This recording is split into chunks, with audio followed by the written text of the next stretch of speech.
യൂട്യൂബിന് വിട. സൂര്യയിലെ എല്ലാ പരമ്പരകളും സംരക്ഷണത്തിന് ശേഷം തികച്ചും സൗജന്യമായി സൺ നെക്സ്റ്റ് ആപ്പ് ഡൗൺലോഡ് ചെയ്യൂ. കണ്ടാസ്വദിക്കാം നിങ്ങളുടെ പ്രിയ പരമ്പരകൾ. ധ്രുവൻ ജീവിച്ചിരിപ്പില്ല എന്നുള്ള സത്യം ഞാൻ അവനോട് പറഞ്ഞു.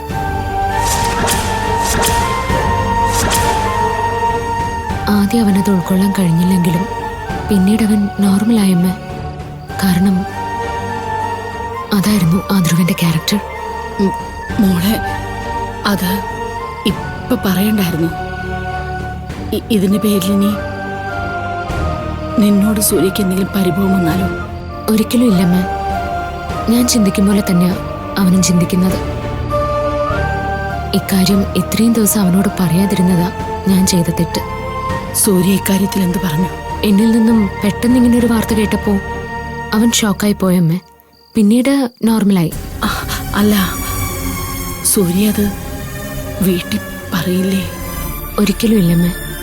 സ്വന്തം അങ്കിളുടെ മകനൊക്കെ തന്നെയാ.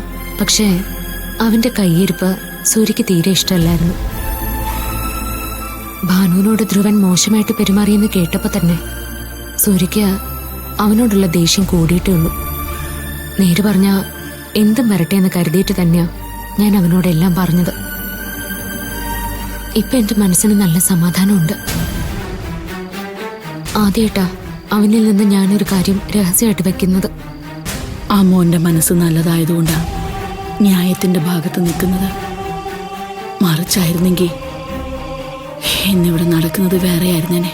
ശരിയമ്മ, എന്റെ ഭാഗത്തുനിന്ന് ന്യായമില്ലാത്തൊരു കാര്യം ഉണ്ടാവില്ല എന്ന് അവന് നന്നായിട്ട് അറിയാം.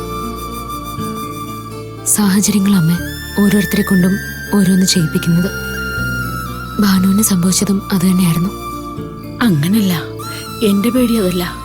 ഏതെങ്കിലും ഒരു അവസരത്തില് സൂര്യക്ക് ഈ വിവരം വീട്ടിൽ പറയേണ്ടി വന്നാലോ? അതോടെ എല്ലാം അവസാനിച്ചില്ലേ? അങ്ങനെയൊന്നും സംഭവിക്കില്ലമ്മ. സൂര്യ ഞാൻ അറിയുന്ന പോലെ മറ്റാർക്കും അറിയില്ല.